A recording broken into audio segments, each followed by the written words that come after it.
Hello crowd, RC Rollins in the building, and I'm gonna give you a little bit of boxing news with boxing predictions. From here to May 5th, we have a lot of fights, a lot of ones that interest me, but I'm only gonna give you the ones that really are interesting me. Especially tomorrow, we got Errol the Truth Spence Jr. versus Lamont Peterson. Should be a good fight, and of course Errol Spence has been knocking out almost every opponent. And I'm going to see the same thing. I do believe Errol Spence Jr. does win by knockout.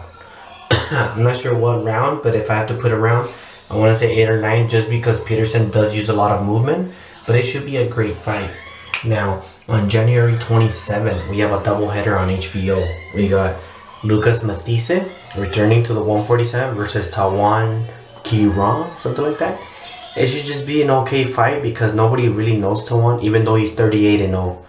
That's an actual great thing now, but Lucas Mathise is a beast. In that same card, we have Jorge Linares versus Marito Gesta. Right here, Linares has been really just coming up. He's really good, even though Freddie Roach is training him. I do see Linares winning, and of course, he has to win so that we can have a future fight with Mikey Garcia. Now, in February 3, we have one of my favorite fighters on the super middleweight. We have Gilberto Ramirez, and he's going to fight Habib Ahmed. He's undefeated as well. They're both undefeated, but come on, Gilberto, step it up. We got Chubby. We have all. I know that the little tournament is going on, but come on, face somebody good. Now, in February 8th, I just have to put it there because supposedly this is Roy Jones Jr.'s last fight.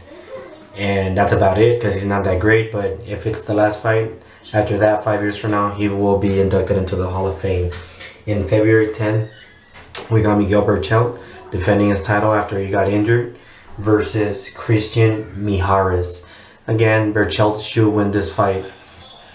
He's really good in that division, and hopefully that can set up a future fight versus Davis or Lomachenko, since they are in the same division, and it should be a great fight. On February 17th, we have 3 fights, and all these are good. So let me start off with the one that I think it's the least good.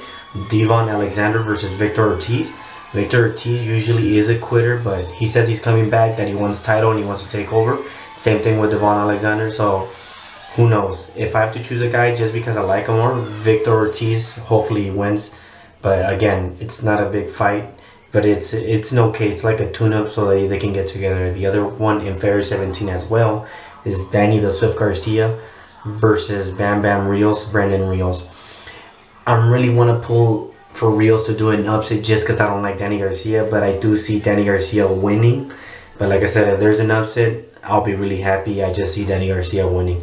And of course, this fight, it's in that super middleweight tournament that's going on, the Muhammad Ali Trophy.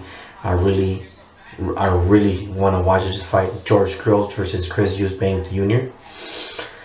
This should be a great fight. They're both coming out from knockout wins. They're both good. One's on his prime. The other one has experience. I'm going to pull it off, though, with Chris Eubank Jr. He's just really good. The way he moves, the way he attacks, and the power that he has. Hopefully he does win, but it should be a great fight nonetheless. Now, in February 22nd, I had to put this one because I'm really pissed off at Joseph Diaz. He's going to be fighting some tuna fight. Instead of taking the mandatory with Gary Russell Jr., you went for a mandatory, and that just pisses me off. I mean, we have a lot of little fights in the middle, like freaking Santa Cruz and Amar might fight, you know, things like that, and it really pissed me off that Jojo Diaz did that. Now, in February 24, again, the super middleweight, we have Caleb Smith versus Jurgen Bramer. I believe Caleb Smith should win this fight. That's your setup for the final fight, and hopefully it should be a good one. Around this time as well in February, Mikey Garcia had to fight Sergey Livnitz at the 140 division, but Sergey Livnitz got injured, so they have to reschedule the fight. Now, in March 3, there's going to be 3 fights again. Now, I'm going to go with the lesser one, Sergey Kovalev versus Igor. Not a big thing, they just want to put it out there so that just in case Bivol versus Sullivan Barrera, when it happens, whoever wins, they're going to fight Kovalev. That's basically the way they're doing it, so they're just giving a Sergey a pre-fight, you know, like just go fight and win. The next fight, it could be a good one. It's Kell Brook, and he's debuting at the 154 division versus Sergey Rabchenko, who's also a good contender. But I do want Kell Brook to pull it off to win, so that he can go in for a belt. He can go against Adam Ali, maybe the Charlo, Lara, and Hart. Even though Lara and Hart are going to be fighting also as well. We don't have a date for them, but they should be fighting. And of course, Deontay Wilder versus Luis Ortiz. I really don't know who to win, because sometimes I hate Wilder, but I do want to see AJ versus Wilder. He is the younger one, and Luis Ortiz has been tested positive for drugs. So if because of that, I am rooting for Deontay, and hopefully he does take that win. Now, in March 10, again, since I announced it earlier, Mikey Garcia versus Lipnis, they just rescheduled it.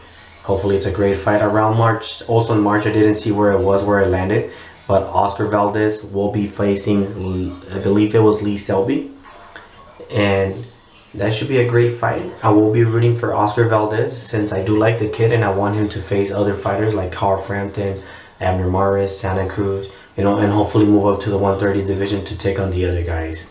Now, in March 24, we got Dylan White versus Lucas Brown. The setup for this fight, they've just been talking so much smack, and because Lucas Brown did say something racial, I am rooting for Dylan White, and hopefully he wins. Also, March 31st, AJ versus Parker. This should be a great fight. Everybody's saying that who has Parker fought, who has AJ fought. Well, if you just take away Klitschko out of the equation, they both have the same type of resumes. So, and they're both great, and they're both talking about they're gonna knock each other out. Hopefully there is a knockout. But if you want to talk about chin check, I mean, Klitschko did drop him down. I mean, who's the one who got chin check? Now Joseph Parker has said that he has a knockout. He's gonna knock him out. Hopefully there is a knockout. And if I want to pull for an upset, I would say Parker. However, I want to see Deontay Wilder versus AJ, so I want Anthony Joshua to win. Now on April 14, we got Billy Joe Saunders returning to Europe, to England, his hometown, versus Martin Murray for the belt. And of course, Martin Murray already saying that he has one legit loss at middleweight versus Triple G. Come on, he also lost against Sergio Martinez, so stop that bullshit. Now, Billy Joe Saunders, I think he's gonna win. He's younger, he's in his prime, he's a good slick boxer. The only way I think Martin Murray can win is by knockout, but I don't see that.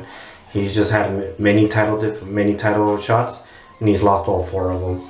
In April 21st, this one's probably my favorite one for them, which is Carl Frampton versus Nonito Donaire. Now, if Nonito can come in 100% pure, 100% badass, I can see him pulling an offset. But for now, since I don't know which form he's going to come in, I am going to be rooting for Carl Frampton. And of course, he deserves that rematch versus Santa Cruz if he were to win against Adrian Maris when they schedule that fight.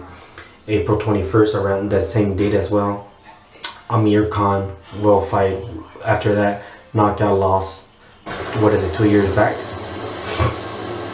And so hopefully he's coming back in the 147. He's saying that he wants a tune-up fight. He already signed with Eddie Hearn, so I really don't know what's going to be his actual fighter. People were saying that it was Adrian Broner. Now it's not, so I don't know. But hopefully he gets a good tune-up and not just some bullshit tune-up that nobody knows. But he is going to be fighting in England. That's all I do know. And of course, the one that is already set for May 5th, not the Canelo Triple G, which there's negotiations going on, but they still haven't said it. They'll probably say it after this video, but in May 5th, we do have that rematch where David Haye got knocked out and then he got injured for last year. It's Tony Bellew versus David the Haymaker Haye. Now, those are all the fights. Now, Tony Bellew, I do believe he's going to take it again. There's just something about it, and that also can set him up for a Tyson Fury fight. They're both shit talkers, so that should be great. And it'll be funny to see them troll on each other. But other than that, people, those are the fights that were announced. Most of them are going to be HBO, Showtime, ESPN, and Sky Sports. If you guys can catch them, go for it. There's good fights in there. There's some like okay-ish, but definitely do check them out. Do like, do comment. What do you think is going to be the good fight of this year? I know people are going to be saying Triple G versus Canelo 2 is going to be the best fight of the year. But who knows? There is some great candidate there. There is some great candidates there. So keep in mind of that. But do definitely do like, do comment, do subscribe. So